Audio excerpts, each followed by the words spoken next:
মহারাজ এইবার আপনি এর একটা বিচার করুন। আচ্ছা আচ্ছা আচ্ছা, এত চিৎকার চেঁচামেচি না করি কি হয়েছে সেটা খুলে বলো তো। মহারাজ আজ সকালে ওই পুটির বাবা আমার থেকে 750 গ্রাম মিষ্টি দই কিনেছে। আচ্ছা বেশ, কিনলো, তারপর? আমার দোকানে 1 কেজি দইয়ের দাম 10 আনা হলে 750 দাম হচ্ছে 6.5 আনা। 750 দাম 6.5 আনা? গোপাল, এ তো দেখছি ওরাতেই গন্ডগোল। তাই তো দেখছি মহারাজ, আপনি বরং ওই মন্ত্রী মশাইকেই ওদের বোঝাবার দায়িত্বটা দিয়ে দিন।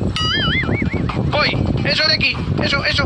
কোথায় কোথায় তোমাদের কি হিসেবের গন্ডগোল হচ্ছে দেখি, এসো। শিক্ষা মহারাজ, শিক্ষার বড় অভাব। না না না, এইভাবে তো চলতে দেওয়া যায় না। এতে ভবিষ্যৎ প্রজন্ম কি শিখবে? কিছু একটা ব্যবস্থা তো করতেই হবে। কি ব্যবস্থা করবেন মহারাজ? তবে যাই করুন, আমি আপনার সাথে আছি।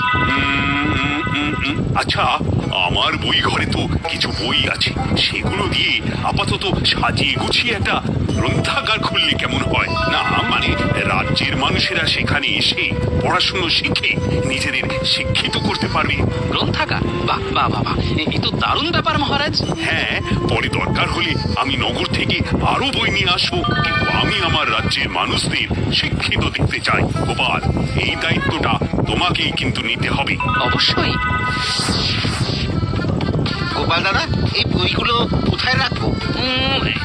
এগুলো এগুলো ওই যে সামনের তাকটা ফাঁকা আছে, ওখানে নিয়ে যা। ঠিক আছে। আরে যা যা যা, তাড়াতাড়ি যা, তাড়াতাড়ি যা। কালকের মধ্যেই গ্রন্থাগার উদ্বোধন করতে হবে তো। খুব তাড়া, খুব তাড়া। আরে এই দেখো, এই বইগুলো তো এখনো ঝাড়াই হয়নি।